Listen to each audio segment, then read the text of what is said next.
So it's a very fun job, especially if you get paid for it. And that last clip was me falling asleep in the car. Embarrassingly, it happens a lot. For some reason, every time I pull up to the grid, I seem to just pass out. And the photographers love it. Every time they're like, watch this idiot, here he comes. Okay, click, click, click, click, straight away. I was, the most embarrassing one was in front of 35,000 people, live TV. I passed out and they played lullaby music. So this was me when I was a teenager. That's my real hair. Yeah, so this young boy was absolutely obsessed with cars. I'd play Gran Turismo on the PlayStation until late night, until my mother comes shouting and saying, go sleep. And I'd get remote control cars and modify them. Even my bicycle, if I can put exhaust on my bicycle, I'd do it. I got a job as a mechanic at the age of 12 years old. I had no idea, I was breaking everything. I had no idea what I was doing. But I just wanted to do stuff with cars. And I didn't know how to, because my family don't come from motorsports, and the typical stereotypical family, you're either a doctor, an engineer, or a disappointment. So so that's what I did. I decided to be an engineer because it was the closest I can get to cars. Cars are engineered, so I'll go down engineering. I had no idea where my life was going to take me, because you don't really know the path. And when you want to ask, how do you become a race driver, nobody really tells you. And I'll find out later why nobody tells you, So I became this engineer, and at this point, other than just falling in love with cars, I'd fallen in love with this amazing woman in Scotland who's originally from Australia. And the plan was, 1-year plan, come to Saudi, work for 1 year, and then go to Australia so I could be with her. And in that 1 year, I was gonna have some fun. So I bought this crappy looking Mustang over here that has caught fire on me 4 times and has tried to kill me countless times. I have some of my friends in the audience who had an intervention and begged me to sell the car. And I did sell it, but then the owner brought it back and blocked me. And still to this day, I tell him, I'm trying to call him, take your money back at least. Not answering his phone. I don't know, maybe there's a gin in the car, I don't know. It's a sign. So I did quite well in engineering. I was very, very hungry to succeed so I can get a job offer in Australia so I can be with this girl that I love. And I did. I worked very hard. I ended up getting that job in Australia. It was only a couple of months to go before I traveled to Australia. And sadly, she gets murdered. So my entire life collapses. I died that day, And so, I went from being this engineer, top of the world, doing really well in my field, job offers all over the world, to suddenly plummeting, and now I'm a forklift driver, making 300 or 400 riyals a month, basically. And very depressed, and struggling, Step by step, I started to mentally just, strengthen myself again, step by step, and I built my life back up again, luckily. I went back into construction this time, and grew and grew and grew, and now I'm a deputy general manager in a construction company. And I should be happy, because everybody who cares about you, they want you to go down that safe route, where, like you said, you don't take that risk, you stay safe, and so on. And I was safe, but I wasn't happy. There was no color in my life anymore, Everything went black and white when she died. So, I'm doing well in construction, and then all of a sudden, another one of my friends gets murdered, with a machine gun, of all things. Very unexpected, And so I'm sitting there looking at my life again, going, here we go again, So where do I go from here, Life's short, you can die at any time.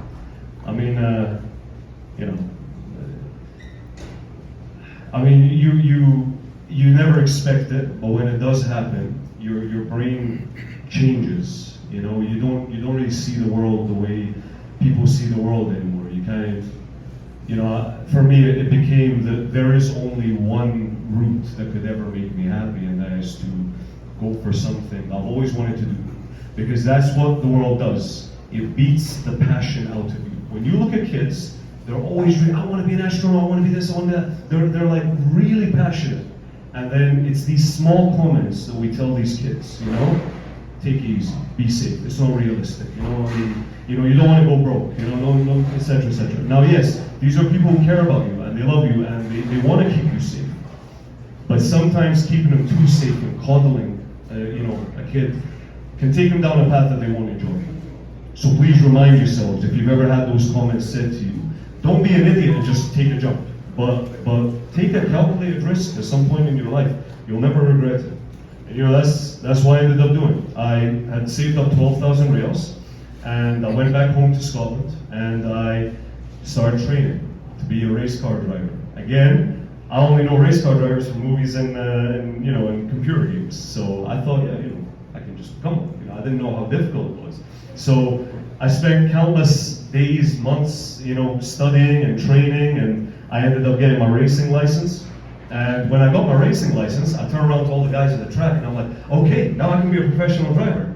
They're like, are you a millionaire? I'm like, what do you mean? They're like, oh, the best way to become a millionaire as a race driver is to start off as a billionaire. I was like, what do you mean? They're like, no, these guys, it's a rich man's sport. You pay for racing. And I was like, what about all these guys with the sponsor logos? Oh, you mean the guy that's called Warburton? That's his surname, that's his dad's company. You see that guy over there? That guy's an oil tycoon. That guy owns a construction company. He's like, yeah, it's a millionaire sport. You know, wait, you think somebody's gonna pay you to race?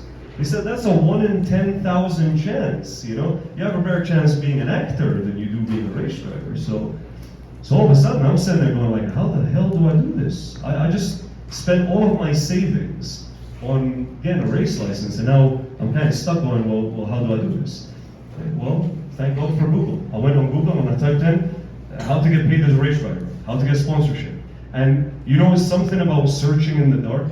If you do it long enough, you're gonna touch something. You know, so I'm like doing this, just like, how do I find sponsors? Okay, and then you kind of start feeling it, and then step by step it became, okay, I started specifying. I started finding, sorry, I think I broke it. I break everything. Anyway, so I started finding PDF files that showed marketing investments in racing.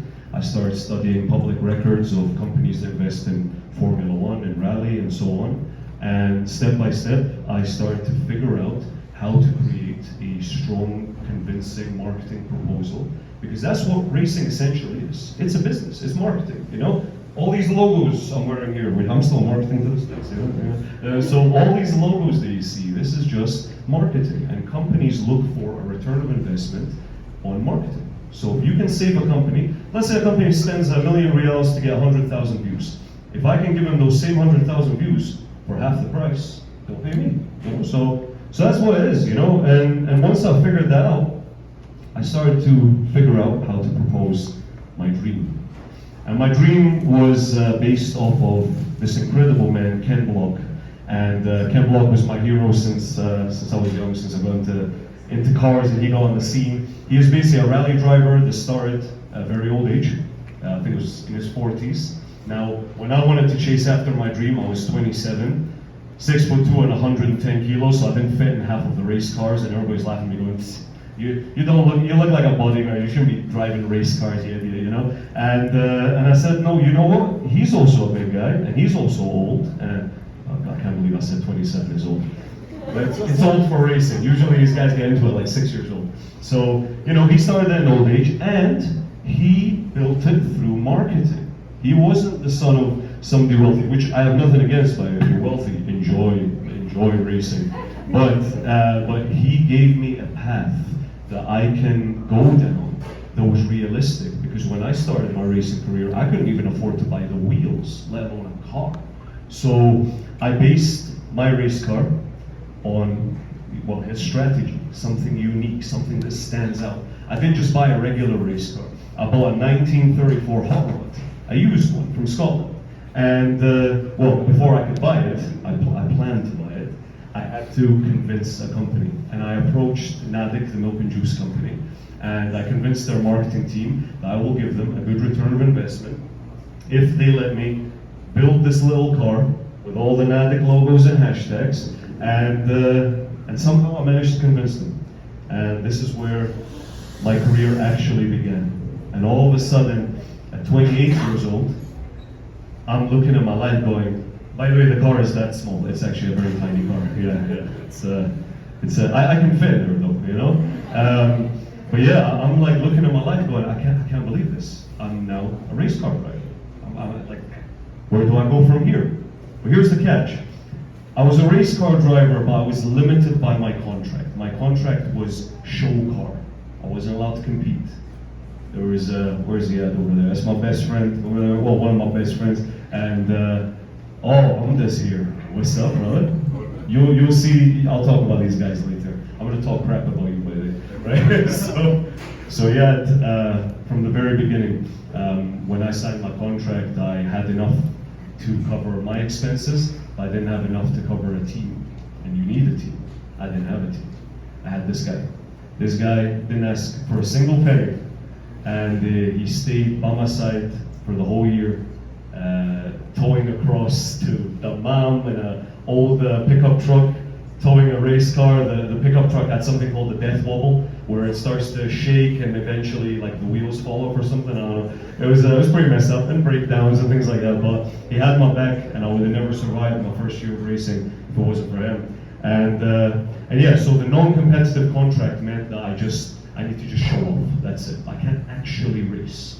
So I was this was my first crossroad, well, second crossroad. Am I a clown or a competitor? Because it can get to you. You know I should be grateful. I'm a race driver, but at the same time, you can't help but hear the other racers in the pits going, Ahmed Scotland's just he does a little drift. That's it. He's not really that good of a driver. So it will get to you at some point, and you want to prove yourself as a driver. And somehow, I was very lucky. After doing a very good job in the first year, I managed to finally close a serious sponsor. And this was a simulator and esports company. And the budget went from 1 million riyals to 25 million all of a sudden. It's like, holy crap, what do we do with this? It's amazing. I wish all that went into my pocket. And, they're like, here's 25 million, here's 5 riyals, here you go. So, but they did invest in me. And I decided to be a jack of all trades. Because for me, the passion of cars, it was about the cars. I didn't care about winning races. Like, it's good, yeah, winning races proves to you that you know how to drive. But for me, it was about being an overall driver. I want to be able to drive absolutely everything. So with this company, I did circuit racing, I did rally, I did drag, drift, every single kind of vehicle. I just barely fit in that little Formula car. I had to drive with my hands on top of the steering wheel, because this is made for tiny people. So if you're those big guys, guys, don't ever go near these cars, please. You'll break them. Anyway, so everything's going extremely well. The budget is wonderful, and I've excelled to a level where now the manufacturer team Honda are ready to sign with me. And I got to meet the stick from Top Gear, if anyone watches that. And he actually has a face, believe it or not, which is amazing. And he was ready to sign with me. And things are going really well. I'm like, this is it. I'm ready for the big time, and we're about to go. I did this video in honor of Ken Block, my hero. It's a freestyle drifting. It's basically, I was mimicking his driving style. And we got 3 million views, and the phone is ringing. The sponsors are ready to talk to us. But here's the thing. Nobody's on the other side to answer the phone. The reason why is because the company suddenly went bankrupt and lost everything. You remember that very well, because we were very broke. For 1 year, no salary. Everything plummeted, and we lost everything. Completely bankrupt. So now we're faced with a decision. What was our budget, man? We're living on like 20 riyals a day or something. Falafel sandwiches, pretty much, yeah. Not very good for your bowels, Try not to live on that stuff, But we had this decision. Do we go back to employment, or do we try and start again? He was smart, because he fell in love with an incredible woman, and he told me, he was like, dude, I just want a good job, and I want to take care of her. And he ended up going after a dream that, to be honest, I learned that lesson later in life, but at that point, I still wanted to be a race driver. And I kept trying and trying and trying and trying, and kept failing and failing and failing. until eventually I sent my first CV to a 9-to-5 job, and that broke me. I was so depressed doing it, and I sent it. And I was like, I have to give up. I've got no money left in the bank. I had like 70 riyals or something left in it. I was broke.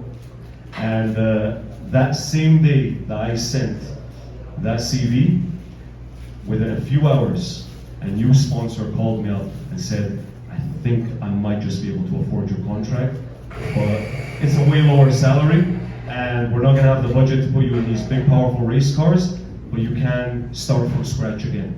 So basically, I go back to zero. But here's the thing, I go back to zero, but with all the training and experience that I got previously. So I started again, and we kicked ass. We built the Alloy Army, which is this star right here.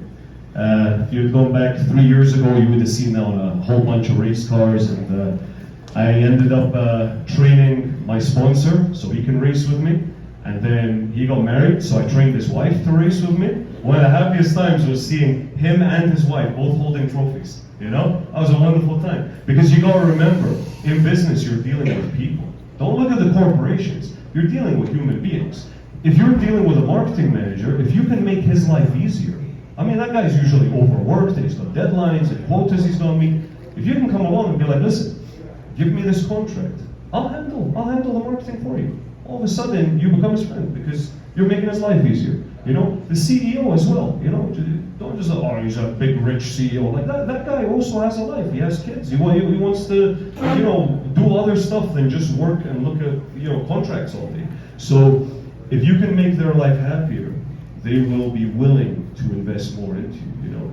And that's basically what happened. We ended up building this amazing team of friends, and we ended up racing in different kinds of categories, and it was absolutely wonderful. And then from there, you guys are waiting for another problem to happen. No, things got even better.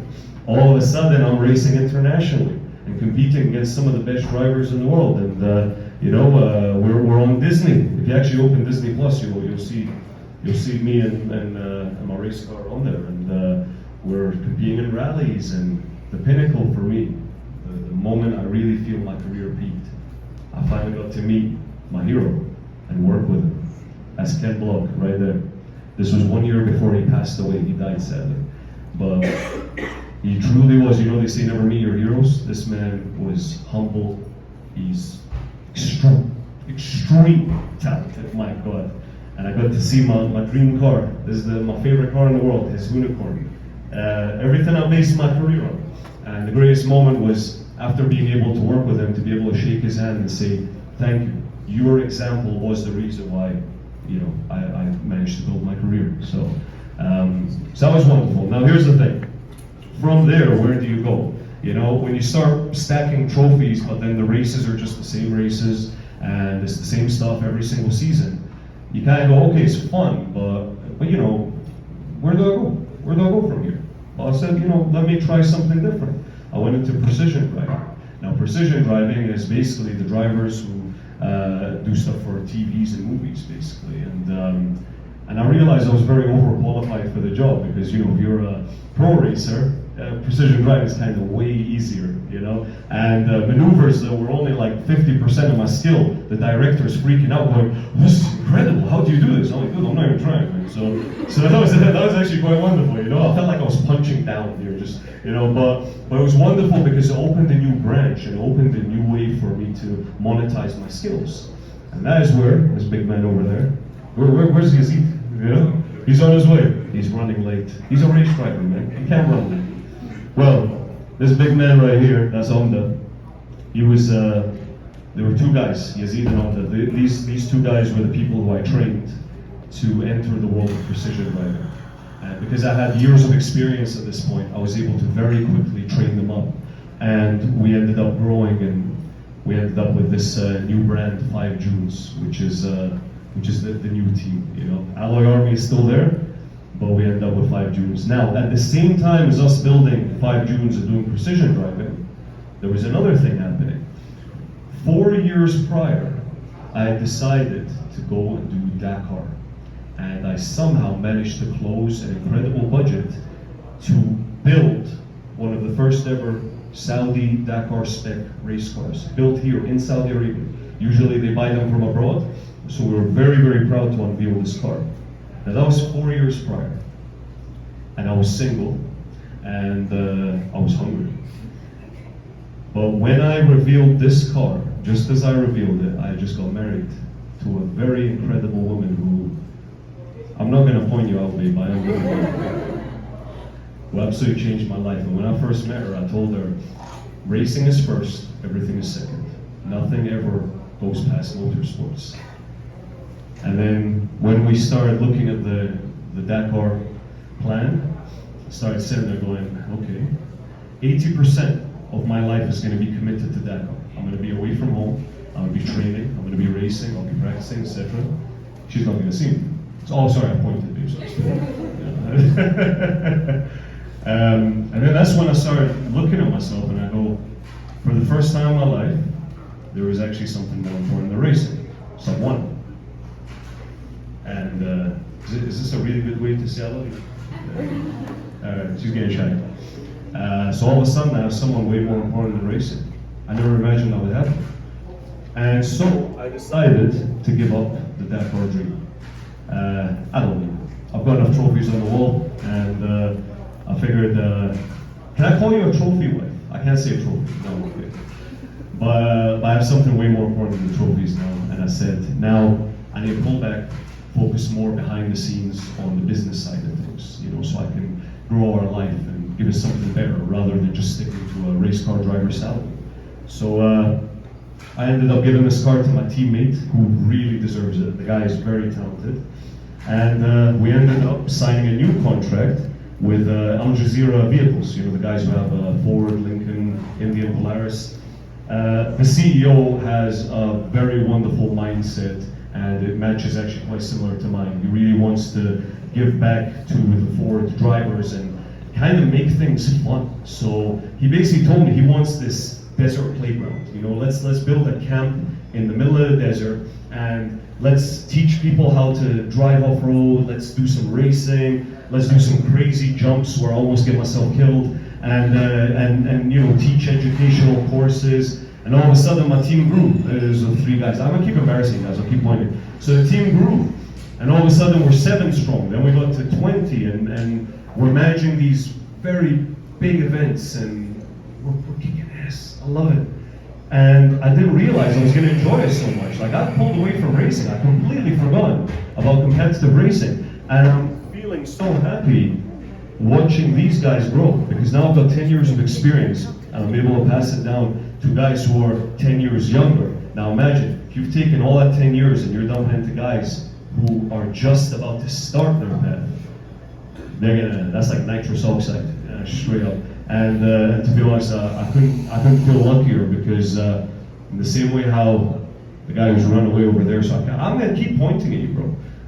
That same guy who had my back, they've had my back too.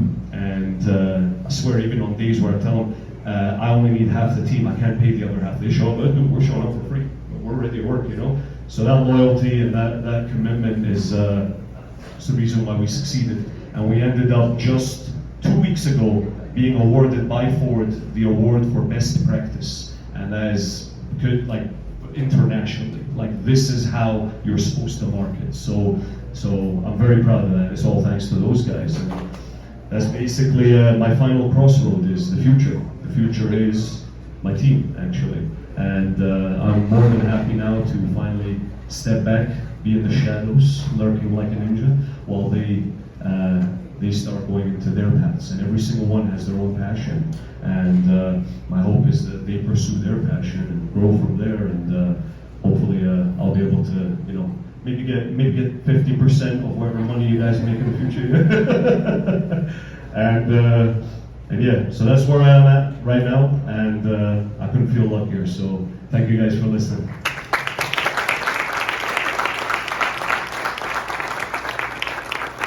Well, you work hard when you succeed. Work hard as an engineer, as a doctor, So when I said I was going to take this creative risk and be a race driver, they freaked out. But it was also the risk of you can die. It's a scary thing. So especially with me, I drive like an idiot. So not on public roads, but on the track. so yeah, they're worried for my safety, and there was a bit of pushback. But even though it went completely against everything they could have wanted from me at the beginning, they still somehow found a way to support me just through how much they love me. I feel very lucky for that.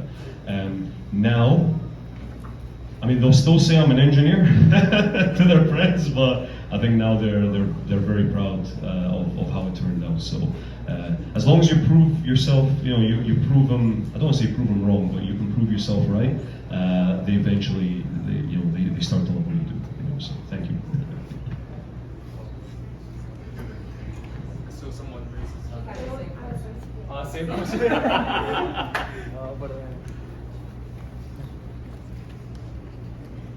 Thank you so much for the presentation. I just came back from Formula One. It's relatable to see all this stuff.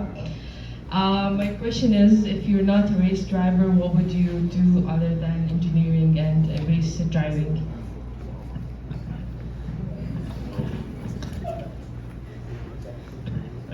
I'd be keeping myself very busy somehow, because I have an issue. I don't know how to relax at all. It's quite bad. Yeah, it's relatable. Yeah, I'll work till 7 in the morning. And if you put me in a forest and just gave me an axe, I'll probably chop down every tree just because I don't want to sit down. I'm sitting there like, I need to do something, So I don't know. You mean not just racing, but like nothing to do with cars at all? Yeah. Nothing to do with cars. I don't know if I'd have a passion where it would actually make me money, because the next thing is I love hiking, so I'd be very broke. I'd be a broke hiker. I don't know. I think music possibly, because I used to perform. I actually used to sing, and I don't ask me to know, but I used to sing and perform live and write music, things like that. Maybe something in entertainment, But yeah, it's hard to know, because since I was a child, it was just obsessively cars. I couldn't imagine anything else. But yeah, it would either involve something along the lines of music entertainment or teaching. I've realized, because something that I did do is I've trained about 600 to 650 people in motorsports here in Saudi Arabia. Before, I might get in trouble for this, but before they allowed women to drive, I actually trained 80 women how to drive. So the ones who got their licenses really quick, they were actually my students sending me going, I just got my license. I'm like, of course, you know how to drift, So that was quite fun. So yeah, teaching, I love, starting with something that's got like potential and then watching the potential happen. It's an amazing feeling. So yeah, maybe that process. Yeah, thank you.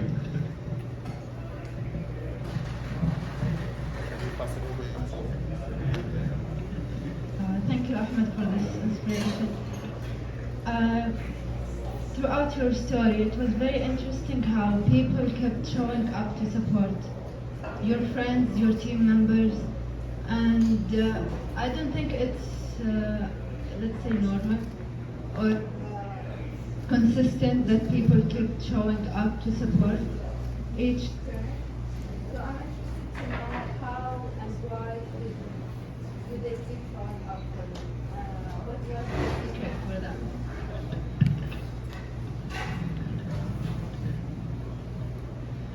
It's simple. You threaten their children or you bribe them. I to this day have no idea why I was this lucky. Really, I could look at my life from a perspective. I mean, I've lost 6 friends now, and I kind of was on, let's say, on the wrong side of the correct side. If you go with me, And even when I was on the wrong side and being a total idiot, that girl that I was in love with, that was from Australia, she saw something good in me. I mean, she used to describe me to her friends as the big guy who drags people out of clubs by their legs, So I wasn't really, I wouldn't say I was a total asshole, but I wasn't really that good of a guy either, And she saw something good in me. And when you treat somebody nice, and you treat them as if they're a good person, it brings out the good in them. That's what she did to me, and that was a start. And then along the way, even these guys, like I got these guys just to, I hired them, and then all of a sudden they're like some of my bestest friends now, they're family, you know. I don't know, I was very lucky. But if you are lucky to have people in your life that genuinely care about you, and I kind of have this rule where if somebody went to one of your friends, let's say, and they say, I'll give you $1 million, their life is going to completely collapse, but they'll never know it's you. If they'll take that million, that's probably not someone you want to have in your inner circle. I would never, for all the money in the world, give up the people on my team. And I have been offered crazy money to give up my team, and I refused, you know? So anyone that really is good to you in your life, keep them close. And just do right by people, you know. So, but I honestly have no idea. I was just very lucky, to be honest, you know. So, yeah, thank you.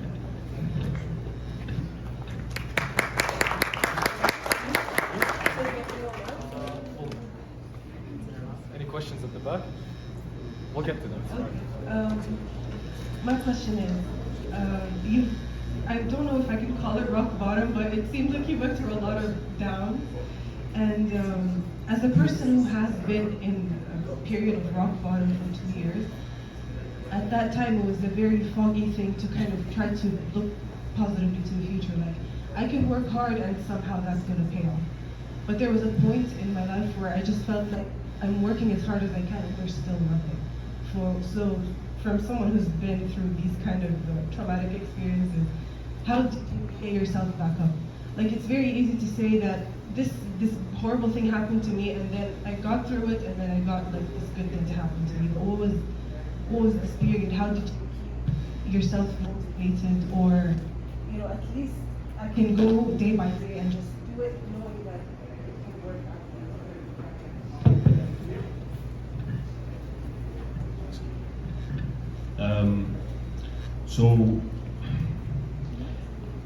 So I have people in my life that, when I look at their life, I feel very guilty if I'm not always working my ass off. I have someone, I shouldn't really mention or just out of respect for her, but someone very, very, very close to me, family member, who is my hero in terms of, she has been through 40 operations, 10 of them were life-threatening, and her whole life, doctor said that you'll never walk, you're gonna have to amputate your leg. And somehow, through persistence, she not only can walk now and drive and swim, but she's now a doctor helping kids going through what she went through. And to this day, by the way, the pain hasn't gone. She's just learned to live with the pain. She goes to sleep, she's still in pain, you know? She's now raising 2 kids, still in pain, somehow pushes through it. So when I look at her, I'm like, God, I have no excuse, you know? So that's one thing, you know? Seeing people who are tough and using them to inspire you. Also, the other thing is, when you're right down at the bottom, it can go further. I mean, you can get a shovel and start digging. But that's what I mean. You don't want that resentment. You don't want to even give yourself one excuse to hate your life. Because if you do, that's when you grab the shovel and you start digging deeper. And you'll find that rock bottom can go even further. And I'm telling you, I've had rock bottom moments and moments in my life where I can't even talk about it. I'm taking it to the grave with me. Things can get really bad in life, right? But if you just keep at it, if you just keep trying, eventually you will find a way. Like I say, it's walking in the dark. And the biggest fear for human beings is the fear of the unknown, you know, and that's why all the horror movies are in dark places. If it was a bright mansion, nobody's going to be afraid. It's always dark, you know. We are afraid of the dark. We are afraid of the unknown. And when you're in that place and it's completely unknown, you have no idea where the path is, if you can just orient yourself in that direction, you don't need to know exactly where you're going, right? If you're lost in the desert and you know that there's a city somewhere west, you may not know exactly where it is or how far it is, but if you just keep walking west, eventually you're going to come across different signs and different landmarks, and eventually you'll find your way home, right? And that's what you should do, you know? You may not know where you're going right now, but there's this feeling in you that's telling you, I need to go in this direction. Be smart, be calculated. Don't just roam in the desert alone. Get some water, get some food supplies, maybe a camel, that would help. But I mean, like in general, prepare yourself, take a calculated risk, but do it. And if you keep working at it, and you will have to work really hard, but you will do it. And I'm yet to see somebody who hasn't worked non-stop, honestly, like that hasn't found a way to succeed. You know, so, and in the end, the success isn't the money. It's as long as you're happy, you can look at yourself in the mirror and go, I like this person, that's it. You know, so just keep at it, basically, yeah.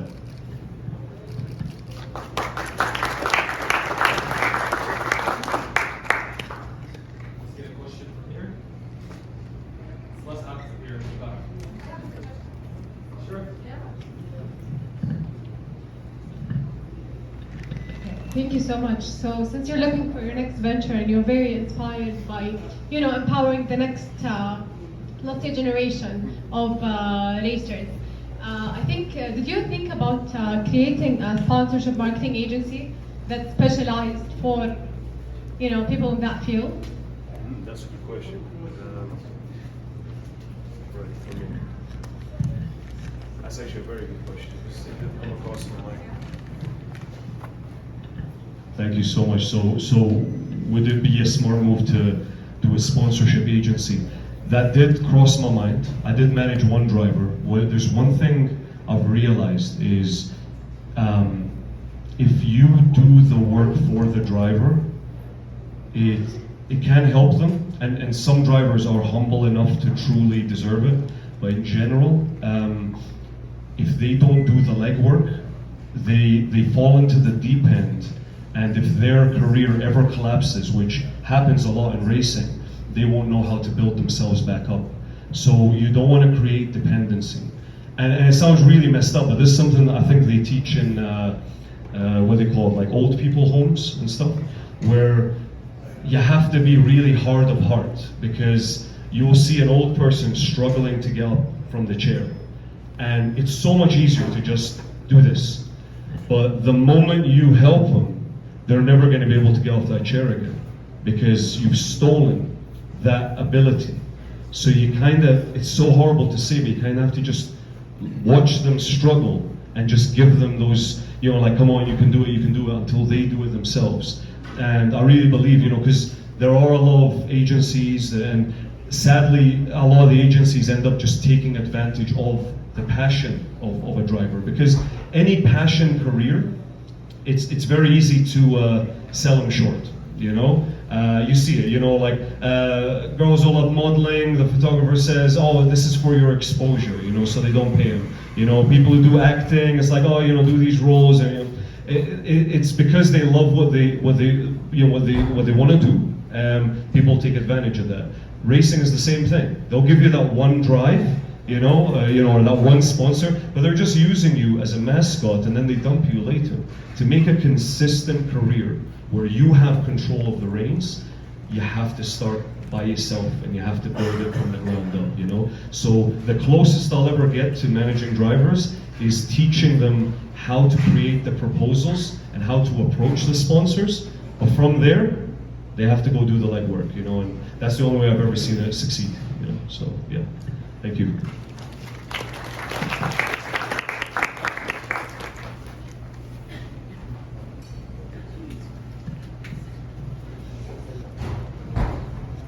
Okay, well, my question is a little bit different. It's about my brother. He's an automotive engineer. He's now getting his senior, he's going to be senior next year.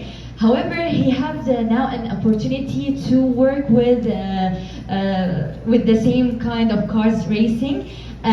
He's passionate a lot with cars, but it's manual cars.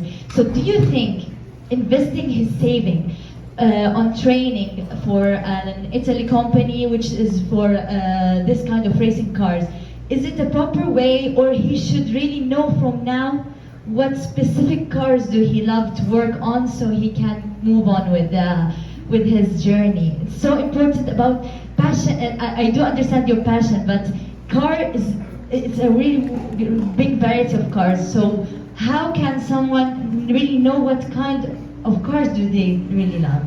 You get me?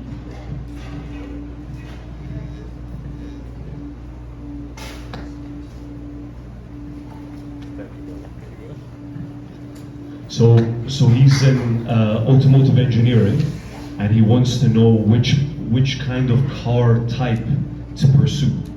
Okay. Don't pursue electric cars because I hate them. But, no, it's good technology, but I mean, I just don't like the politics of it. But no, but ideally, if you can sit down and try and like mark a path as far as you can, right? So look at, okay, if I was to go down this path, what would it be like after 1 year, after 5 years, after 10 years, and for the rest of my life, right? Now you can always move, by the way. If he goes into Italian cars, he can move to German cars. German cars are basically Italian cars, but they don't catch fire, you know? So you'll be proud I said that. The Germans, it must be perfect. You cannot, it must be, if I say 2 millimeters, it must be 2, not 2.1, you know? So, no, it really, I would say jump on any good, realistic opportunity, and to always think of career success. Don't make emotional decisions. This is an emotional thing, and it's passionate, but never let your passion make the decisions for you, because then it becomes an addiction. And I see that with race drivers. A lot of race drivers just spending, and they want to win the next race and then the next championship. And you sit there and go, is this a job or is this an addiction? Because that's what you don't want them to fall into. So don't let them like take the emotional decisions.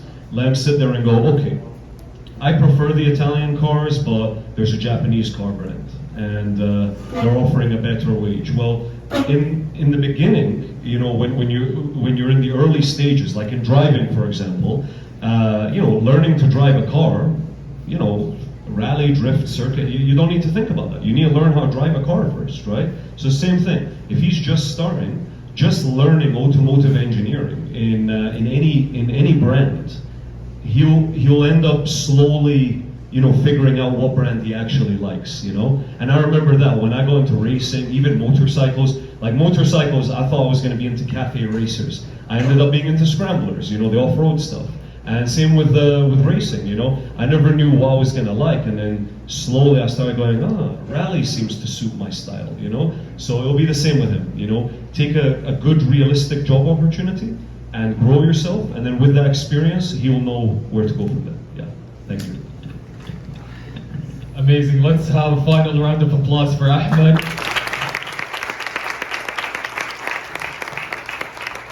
So thank you.